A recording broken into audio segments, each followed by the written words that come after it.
Whenever I hear a soundtrack of a Studio Ghibli film, I inevitably come across a feeling of nostalgia and a sweet sense of optimism. I get a mixture of emotions such as feeling loneliness and communion, innocence and coming of age, feeling grounded to the earth and floating without gravity, and feeling at peace while also feeling homesick to a place I can't even remember. So I started to wonder, how does the music of these films feel so wistfully nostalgic, magical, and personal?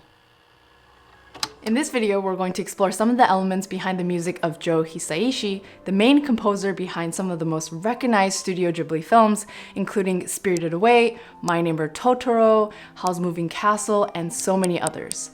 I'm then going to take my notes to try creating a miniature soundtrack that I think fits into the Studio Ghibli sound. Hisaishi's scores complement the storyline by directing you to the emotional core of each scene and character. The way we feel the music is so immediate, so it significantly impacts how we experience any visual and dialogue information. Hayao Miyazaki, the director behind these films, uses dialogue quite sparingly and sets up the plot with plenty of gaps of information, so the viewer is often left to fill in the blanks using context and imagination. This is where I believe music plays a big role in shaping how we understand the characters and events as they unfold.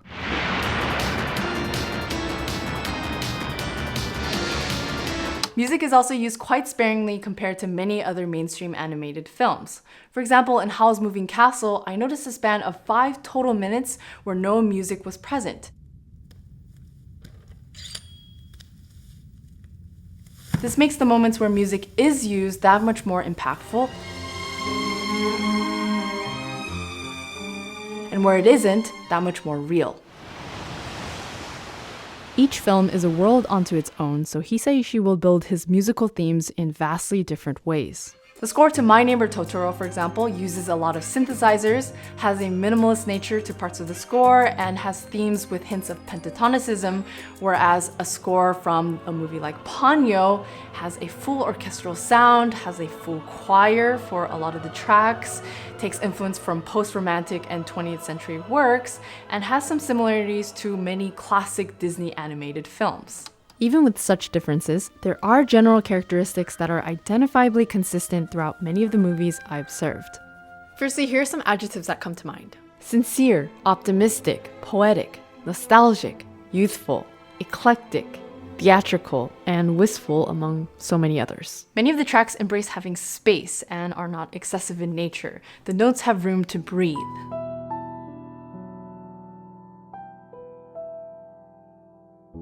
I think this really reflects the introspective and melancholic nature of the scene where our main character Chihiro is bravely embarking on a sort of mysterious journey to face a witch in order to save her friend Haku. It is really hard to describe the harmony of Hisaishi's style as a whole because so many of these tracks are rooted in different styles, cultures, genres from all over the world. That being said, I would include Western classical music as one of the primary influences that I hear. So with this piece, there's a clear tonal center in mind of E minor. I also hear references to Renaissance and Baroque music, especially in the original instrumentation. We also have that minor 5 movement here, instead of a 5/7, which gives it that medieval flavor. And later on, we have a textbook example of some circle of fifths. There are also certain overlaps with jazz harmony, especially with the use of modal language, extended chords, and non-functional harmony. These are the famous chords with these nice chordal voicings and a very ambiguous sense of harmony. So what are these chords? The way I make sense of them is to start first from a potentially simplified version of them and then make comparisons. Now, if you just add a few notes to this, we will get Hisaishi's chords. So the first chord, if we take that middle note, take it on top, and then add a 9th, while reinforcing that F here, we have a prettier voicing already. For the next 2 chords, we're gonna add a 4th on top. So it has this open sound, but there's a little dissonance added. Now, instead of going to the C in the same fashion, we're going to divert our attention away from where we think we're going, and we're gonna play C sharp, G sharp, which is a chromatic step above. And with this, instead of playing the G sharp, stack a fourth on top. So it's sort of like a deceptive cadence in that there are certain things in the first three chords that lead our ears somewhere. So when we hear this, it's slightly unexpected. Okay, so there's literally a thunderstorm and hail outside. This seriously happened, and I think it's a perfect opportunity to mention something about sound effects and Foley. They're a crucial part of the aural experience. A lot of times they're of sounds of nature. They make things feel much more real, and in this way, it enhances your musical experience as you're watching the film as well. Now, Hisaishi's melodies are some of the most beautiful, lyrical, and memorable melodies I've ever heard. The balance between the tension and release in some of these melodies are so beautifully peculiar almost, because on one hand, they're so full of harmonic tension, there's a sense of direction and shape, and on the other hand, they feel like they don't really need to go anywhere. Part of this may be in how he combines certain scales and modes with certain harmonic movements. This part of the melody is combined with these chords.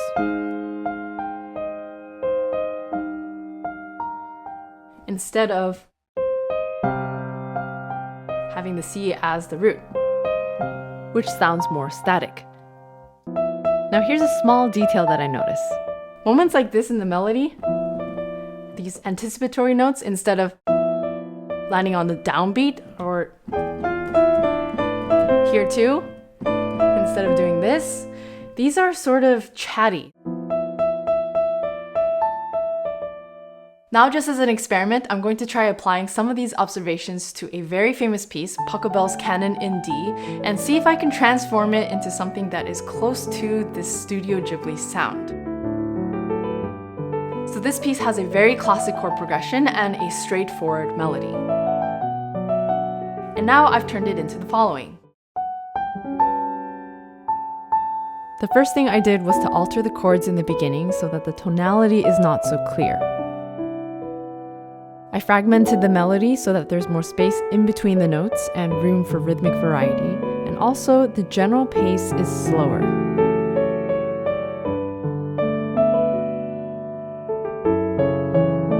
And if you didn't already notice, I was definitely inspired by One Summer Day for this, so here I'm going to transition into Hisaishi's actual music.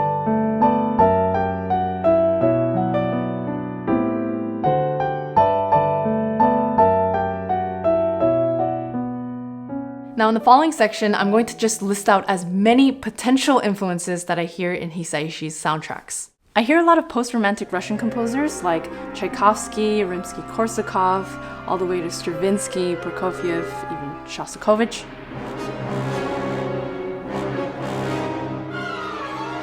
A ton of German and Austrian traditions from Bach, Beethoven, Wagner, Mahler, Strauss.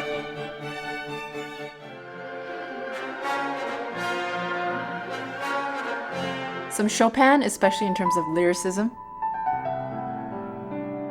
I hear American composers like Copland and Gershwin.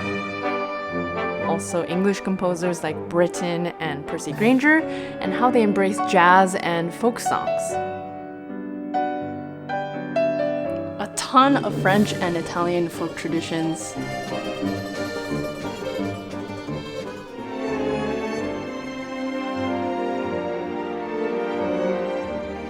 Debussy and Ravel, especially in terms of colorful orchestration and harmony. All kinds of electronic music, especially experimental genres from the 70s and 80s.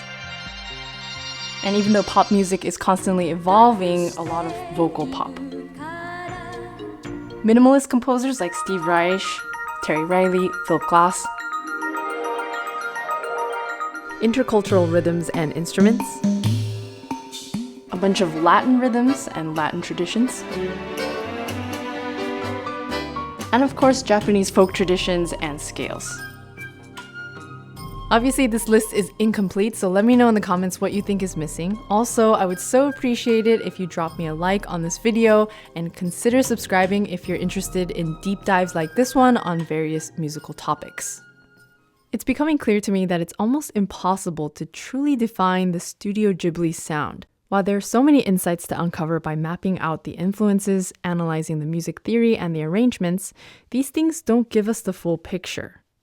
It's the combination of all of these elements, especially in relation to the picture and context in which we as viewers are experiencing the films. So in many of my deep dives, I like to reassemble my notes to create something original. For this one, it may be tricky, but I'm still going to give it a try. I'm going to create a mini soundtrack of sorts using footage from existing Ghibli movies, and I'm just going to remash them up a little bit and create demos for them. Favorite Ghibli movie? Spirited Away. I'm then going to ask my brother, who I just found out is a massive Studio Ghibli fan while making this video, to rate my tracks on a scale of 1 to 10. Second favorite? Ponyo. Third favorite?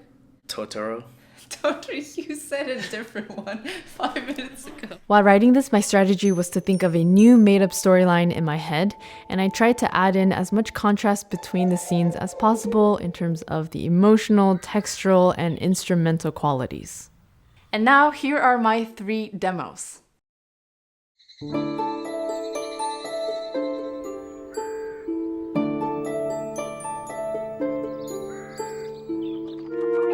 Yeah, this is definitely Ghibli. 10.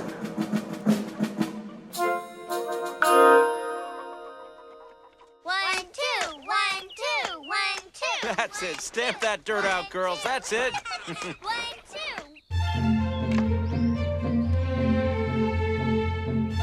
Okay. That's all the chores. You're done.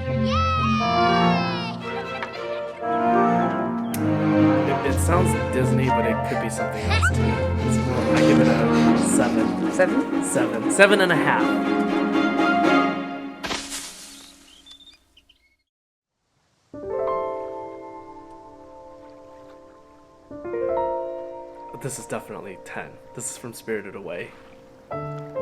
Is it? No. That first part was. It seemed like it.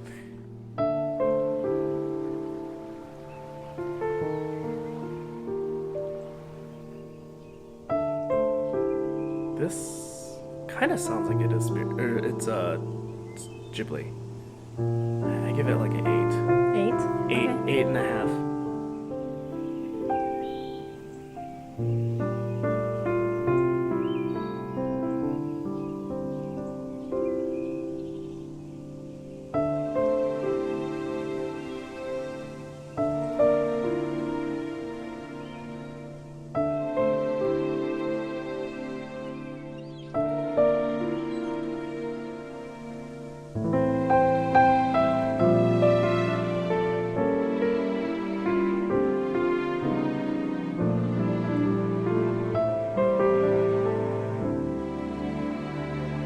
I think my biggest takeaway from all of this is to realize that music does not need to be overly complex in order to support a complex emotion like nostalgia and innocence lost, for example. Also, in order to have your sound, you don't need to just do one thing. Hisaishi makes music in so many different ways, yet he still has his sound, which is a large part of what the Studio Ghibli sound is. I hope you found this equally interesting. Thank you to my patrons on Patreon for your continued support. And if you're interested in checking out another video where I'm commenting on media compositions, you may want to check out my video where I'm commenting on the music from Squid Game.